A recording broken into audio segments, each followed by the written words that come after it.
你知道吗？离婚在古代啊，那可是震动宇宙的大事儿啊，不像现在想离就离。而且古代真要走到离婚那一步，一般都是丈夫休妻，女方想不过了，门儿都没有。可宋代著名女词人李清照二婚嫁错郎，为了离婚，她大闹公堂，为了离婚，甚至不惜锒铛入狱。那么李清照好好的日子不过，为啥非要离婚呢？这个婚最终离了没？别划走，且听我细细道来。今天呢，接着讲李清照的两段婚姻。李清照的第一段婚姻呢，大伙儿都很熟悉。18岁那年，嫁给了比她大3岁的太学生赵明诚。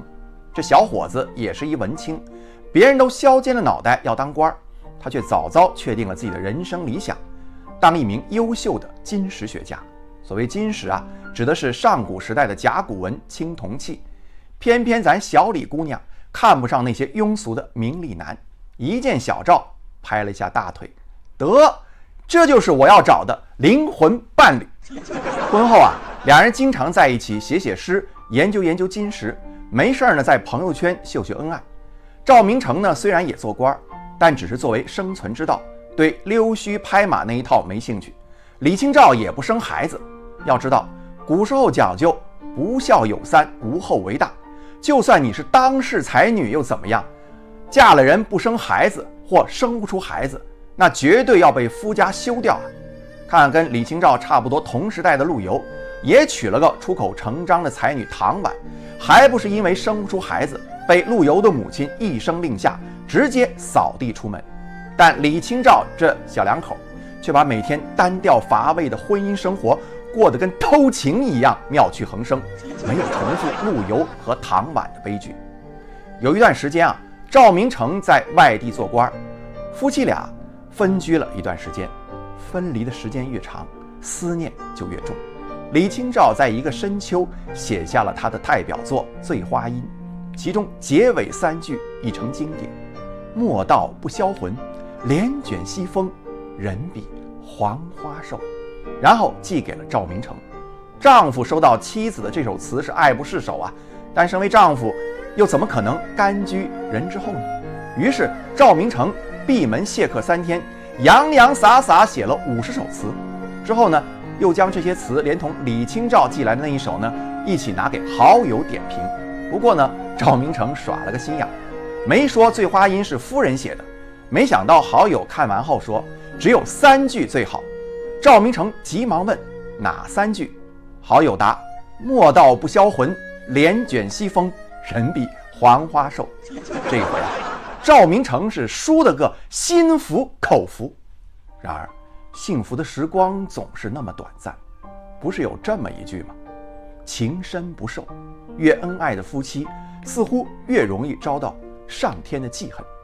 李清照49岁那年，赵明诚因病去世。当时啊，金兵正大举南侵，京城洛阳沦陷，正所谓国破家亡。李清照在世上的依靠没有了，年近半百的单身女人怎么在这乱世中活下去呢？这个时候啊，一个叫张汝舟的男人出现了。张汝舟何许人也啊？据他本人介绍，是赵明诚的同学，当时担任右承奉郎兼诸军审计司啊，这是个什么官啊？管审核军队发放粮草的，类似如今后勤部的审计科科长，正8品。我们都知道，县令属于7品芝麻官，这官位呢比县令还低了一级，那是不折不扣的芝麻绿豆小官啊。而且张汝舟出身寒微，是个标准的凤凰男。听说李清照空虚寂寞冷，他就开始嘘寒问暖，关怀备至。史料中记载了这样一件小事：李清照在他弟弟家养病的时候，张汝舟呢找来了一幅画圣吴道子的作品。吴道子的真迹不只是今天，在当时呢也是有钱也求不到啊。于是张汝舟带着这幅画拜访李清照，假意说呢不知道作品的真伪，想请李清照给他鉴定一下。那个年代都是男女授受不亲，李清照又在守寡，一个大男人前来拜访是多有不便，但李清照又忍不住诱惑，想亲眼看一看吴道子的真迹，便勉强答应了。张汝舟一看啊，这招果然管用。原来这位张大人来之前是做过功课的，知道接近女神有2招是屡试不爽。一是寻找共同语言，二是有事儿没事儿呢向他讨教。看来啊，要想当情场高手，就得先当情感专家。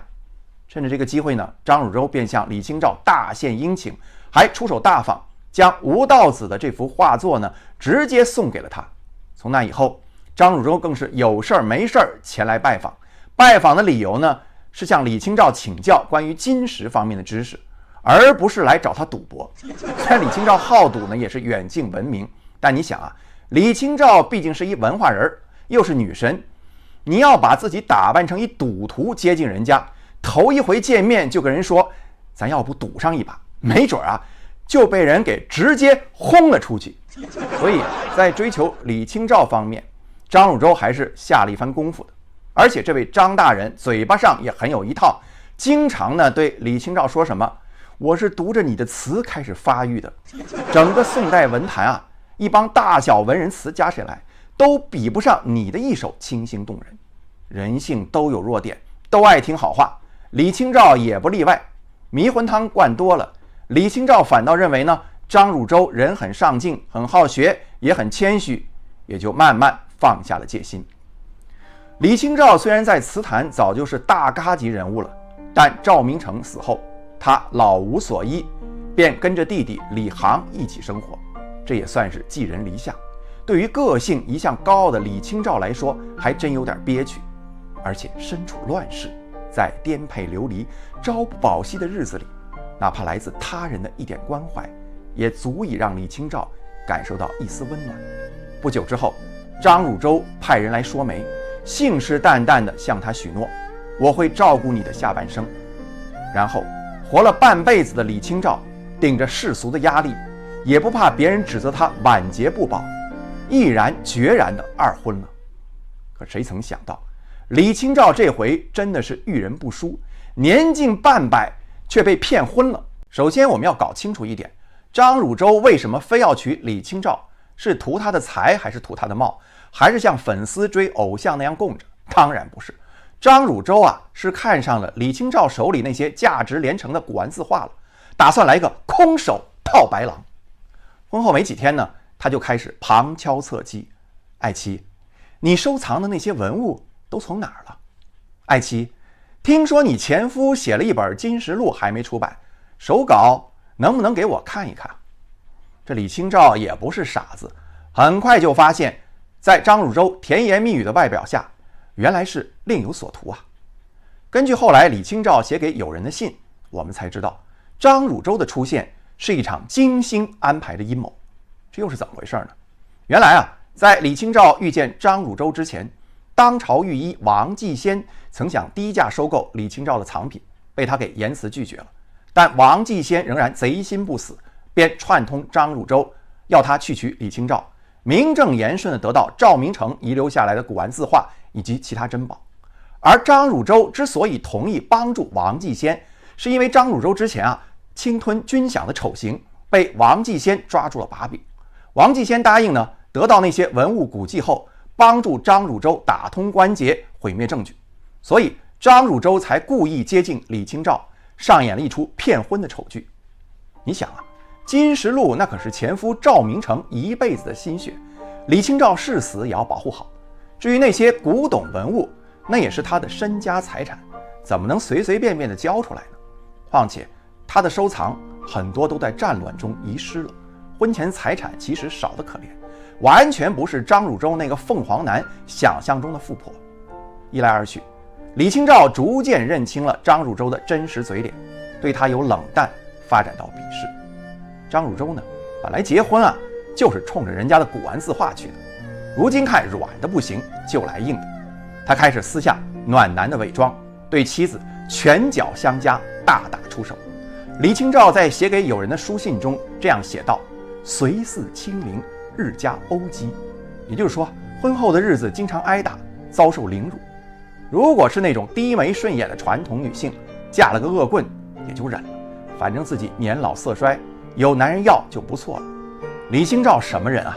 是人格比生命更珍贵，哪里受得了这种窝囊气？于是当吃瓜群众还没来得及把才女二婚的八卦消化完毕，李清照便在微博发了一条声明：姑奶奶我所托非人，打算离婚，大伙有靠谱的律师事务所推荐吗？可不像当下一些女明星都跟另一半分居2个星球了，还在媒体上演着夫妻甜蜜的假戏呢。然而在1000年前的封建社会，女人婚姻生活不如意只能忍啊，要么只会被休，哪能主动提离婚呢？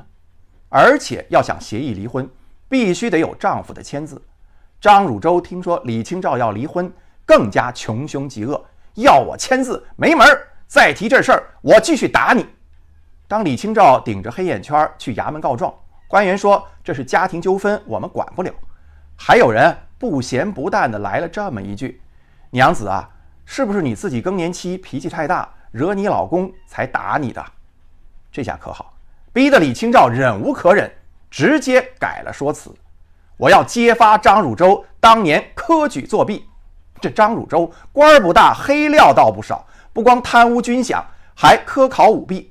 贪污军饷呢，李清照手里没证据；科举作弊，那可是张汝舟有一次在家里喝醉酒后无意中泄露出来的。本来啊，张汝舟将李清照娶到手后十分得意，就把自己当年科举考试作弊过关的事儿拿来炫耀。这种下三滥的手段，在李清照看来简直无地自容。我这是嫁了一个什么样的恶人呢？而且在历朝历代，科举作弊那可是重罪。李清照知道，只有将张汝舟告倒治罪，自己才能脱离苦海。但依宋朝的法律，妻子告丈夫，无论对错输赢，都要坐牢2年。李清照是一个在感情生活上绝对不凑合的人，她宁可受皮肉之苦，也不受精神的奴役。这场官司的结果呢，是张汝舟被开除公职，流放广西。